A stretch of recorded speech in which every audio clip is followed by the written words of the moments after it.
If you were looking at maximizing the amount of gains that you want to make and maximizing your genetic potential and building a physique that you actually like, it's really important you know what role genetics play when it comes to bodybuilding, because you can get years down the line and you can end up becoming really disgruntled just because you don't have the right genetics. But if you don't know the right information, then you don't know what things you need to be aware of. So let's get straight into the video. What role do genetics play in bodybuilding?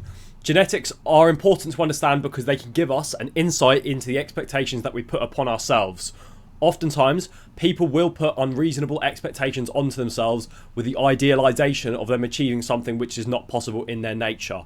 So an example of this would be you want to have a certain kind of physique, but because of genetics, you just aren't capable of achieving it because there are certain parameters, perhaps it's bone structure, perhaps it's the amount of muscle density that you can have, is just limited because of your genetics.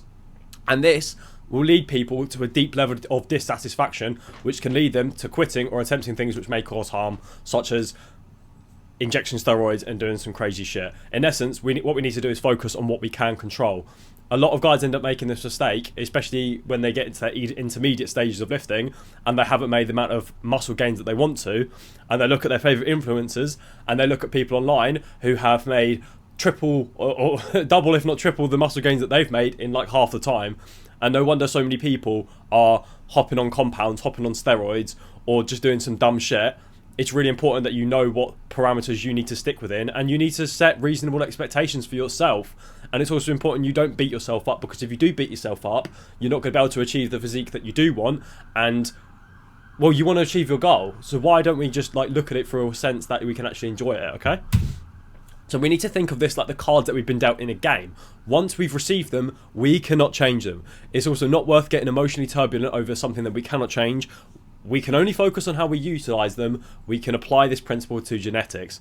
So certain things like intelligence, height, you know, your wiener size, these kind of things, we can't change. So it's super important that you know what you've been given from biology, let's say, from the universe, from God, whatever you believe in.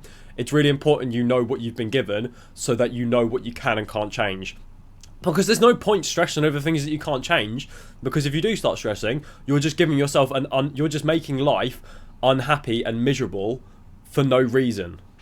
We need to focus on what we can control, and obviously we'll get into that, but it's really important that we set these boundaries and set these expectations earlier on, because if we don't, then we're going to be absolutely miserable.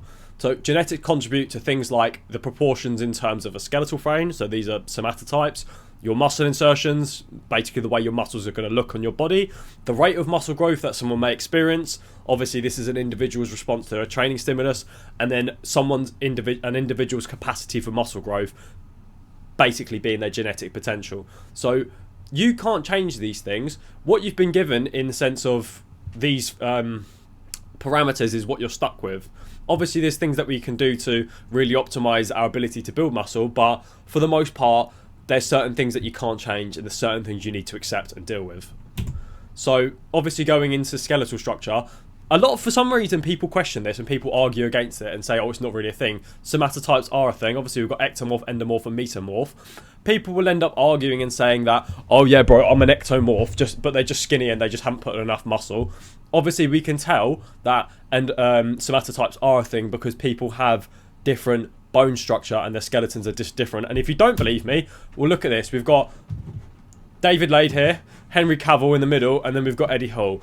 I want you to look at these three men and tell me that somatotypes aren't a thing, because as we can clearly see, if Eddie Hall wanted to be a bodybuilder and have really aesthetic proportions, it would be literally impossible because his shoulder to waist ratio is trash because of his genetics, compared to someone like David Lade whose shoulder to waist ratio is absolutely insane. This is perfect for bodybuilding, whereas someone like Eddie Hall is obviously world's strongest man, right? He's exceptional when it comes to strength lifting. So you need to identify, and obviously you've got someone like Henry Cavill who's in the middle, where he just looks awesome, he just looks like a man. But you need to pay attention to which one is most accurate to yourself, ectomorph, endomorph and mesomorph, because these are things that we can't change and these are things that we do need to be aware of. So it's important that we seek comfort in what we've been given and find a way to maximize our own potential instead of disowning it and despising it. It's silly to get down over something you can't have any influence over. So why would you waste your life on things that cannot change? This is one thing that I've never understood, but I found myself to be in this situation myself where I was so disappointed, being like, oh man, oh, my genetics are awful. I'm a hard gainer, bro. Like, I'm just struggling. I'm always skinny. You can't change it. You can't change the way your skeleton's built. So instead of putting your energy into hating yourself, put that energy into focusing on what you can influence. Your training, your diet, and obviously we'll get into this stuff, but it's really important that we just mentally become aware of this kind of shit. So next we've got muscle insertions. Muscle insertions is such a crazy thing because guys, you'll see this in so many instances, guys will want to grow certain parts of certain muscles without the inclination or the knowledge that muscle insertions play a massive role in the way that our muscles look on our body. So let's get a little bit into it. So firstly, what is an insertion? So your muscles have an insertion and an origin. The origin being the place from which the muscle fibers run from, and the insertion is the place that the muscle fibers run to. Basically, the insertion is the place where all the muscle fibers connect and join onto somewhere, obviously in your tissue and on your body. So here's an example. The bicep originates from your scapula, so it originates up here, and it inserts onto your radius on your forearm. So it begins here, and it comes all the way down here there's all these muscle fibers, and they all join together at this point on your radius, which is the outer part or the upper part of your forearm where your brachioradialis would be. And then we can look at your lats, for an example. Your lats originate from your thoracic spine through your lumbar spine and all the way down to your iliac crest. So as you can see, the lats actually have an absolutely massive origin. They span all the way down basically to your pelvis, and it all connects up to the front part of your humerus below your bicep. So this is really important to understand, because if we don't know this, we don't know how this can influence the way that our muscles look on our body. So the reason why we need to know this is because our muscles are connected to joints and bones through tendons. Tendons play a massive role in the way our muscles look, and these are based entirely off of genetics. You cannot change the way that your muscle tendons look on your body, and I'm going to show you what I mean by this. So let's begin with, we have lats. So we have a small lat tendon versus a very big lat tendon. So I want you to pay attention to this. I think this is Kai Green. I could be completely wrong. But a lot of guys go for the notion of like, oh man, I really want to build my lower lats. And I was one of these people too. I was doing so many different exercises you see on TikTok where you're like, yeah, bro, if you just like crunch your pelvis a little bit and crunch your rib cage, you'll feel your lower lat more. This stuff is bullshit. If anyone's trying to sell your program saying you can get your lower lats bigger, they're fucking lying to you, and I'm going to explain to you why. The reason why this chap's lats look bigger and the reason why this chap's look smaller is purely genetics, because this chap here has a smaller lat tendon. Okay, so you see this little this Christmas tree bit here that these chaps have. This is your lat tendon. People usually think this is your erector spinae. It's not. It's not your spinal erectors. The Christmas tree is your lat tendon. And because genetics play a massive role into this, you can either have a small lat tendon, which makes your lats insert a lot lower, or you can have a high lat tendon, or one that fans out more, which means that your lats insert a lot higher up. You can't change this. So if you're someone who has a back that looks more like this, you've just got to accept it. Whereas if you're someone like this, then you've clearly been blessed by genetics. You can't bias certain parts of the lats. They all connect within the same range. If you're just focusing on bringing your elbow closer to your pelvis, then you're going to contract your lats fully. It's really important you be aware of this, and you obviously look at your own body and see what your own genetics are when it comes to your tendons, because if you don't, you can end up being sold something saying, oh yeah, I'll help you build your lower lats, when that's actually not the case, because your genetics don't allow for it. Next up, we've got things like biceps. We can look at someone like Arnold, who had really nice high peaks of a bicep and a relatively small bicep tendon, versus, I don't know who his chap is, but as you can see, this chap's bicep tendon is pretty trash. You can see the gap between his muscle fibers and this part of his elbow, in contrast to Arnold's, is absolutely horrendous. And this is just something you can't influence. What this guy can control is how big his bicep gets to an extent, but it's really important we're aware of this, because if you're trying to get arms like this, but you have genetics like this, then simply you're never going to be able to get arms like this. And that's okay. And then obviously we've got chest. We've got Arnold once again, and then we've got Terry Crews here. As you can see, Arnold's got a really nice, thick chest, with very small tendons and obviously insertions onto his sternum, whereas we have Terry Crews, where his pec fibers insert in a completely different way, leading to a less full chest. Now, different people have different insertions. This is something we cannot change. So it's really important that we understand this, because there's probably guys out there who have this gap here who are doing stupid like plate pinch exercises, being like, yeah bro, I want to grow my middle chest. Bro, you can't bias your middle chest, I'm afraid. You can just bias your pecs as a whole. So if you do have this, then don't be sold under the notion that you can do exercises that can get you this, because genetics will say otherwise. And next we can look at calves. We can look at someone like Larry Wills, where he's in really good shape.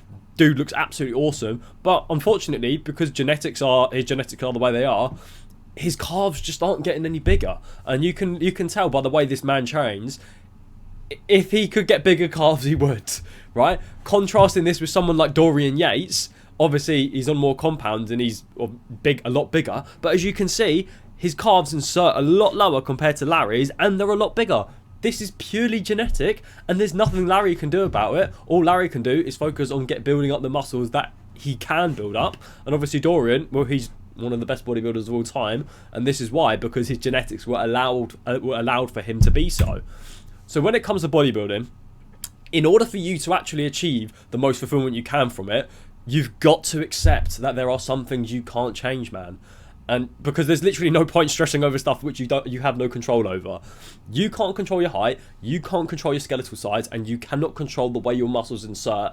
What you can control are other variables. But it's really important that you get an understanding of what you've been given and you accept it, because the sooner you accept it, the sooner you can actually focus all your energy into your training and into the variables which you can change. So the things that we can change and the things that we can focus on are our level of commitment, how much that we choose to learn, our diet, our training, our recovery, our mentality, our patience, and I can keep going on. There's so many things that we can focus on and improve and alter and iterate. It's almost stupid to be stressing over, fuck man, what are my lat insertions like? Oh, I can't build my lower lats. Or man, I really want to get a bigger inner chest. Or like my triceps insert real high. Why stress over that? Why be worried that some guy has better insertions than you, when that's not going to change anything for you, and it's just going to make you resent and envy other people? And those negative feelings are going to make you dissatisfied, they're going to make you hate yourself, and then they're going to make you quit, which is not what we want, because bodybuilding is a beautiful pursuit of understanding yourself and getting closer to your physical body. And we can go on. Rate of muscle growth is something that really makes guys lose hope, and this is myself included. It's literally taken me years to figure out how to build my physique, yet you see some people online make twice the progress in half the time. But we can't forget that there are so many variables that come into play, things like genetics, things like access to equipment, things like access to the right knowledge at the right time. So this was me when I was 20. I wasn't 20. Well, this was me back in 2020. Okay, 2021, and this is me recently, right? As you can see, yeah, I put on a bit of muscle, but nowhere near the leanness. I don't have the shoulder growth that some people do. I look good, but I don't look exceptional like some people do on social media. People get this on social media within a year or two, whereas this has taken me almost 6 years to develop, right? And I can't be. Why would I lose sleep or be upset over the fact that people have gotten it sooner than me? You know, for a long period of time, I was so upset because I just didn't have the rate of growth which I was wanting. But then I realised, like, the journey isn't necessarily about what the guy next to you is like. Obviously, if you're hopping on stage, it's different. But for the most part, it's about really understanding yourself, getting closer to your body, and learning what works for you, rather than stressing about other people. So let's take a look at examples. So obviously, we've got someone like Hussein Farha. Whether or not you think he's natural or not, we're going to give him the benefit of the doubt. I probably don't believe he's a natural, but this is an example. We have someone like this who's achieved a physique from this to this in 3 years. Obviously, if we look at me, nowhere near that in 6 years, right? Someone like this in 3 years. Contrast this with someone like Joe Fazer, who has taken, 7, 8, 9 years to go from this to this. And this is impressive. But if we look at the contrast from Hussein to Joe, Hussein's built a tremendous amount more muscle in contrast to Joe in half the time.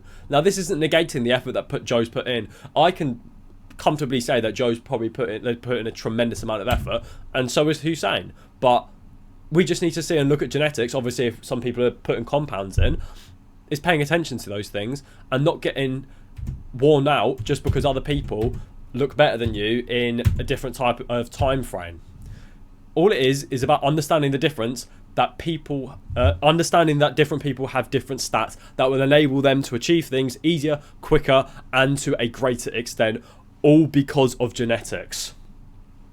There are simply some things that you can't control, and if you cannot control it, then it is of no concern to you. Focus on the variables that you can change, focus on the variables that you can iterate, and if you do focus on them and you optimize them as much as you possibly can, then I guarantee you're going to be achieving the greatest level of happiness that you can.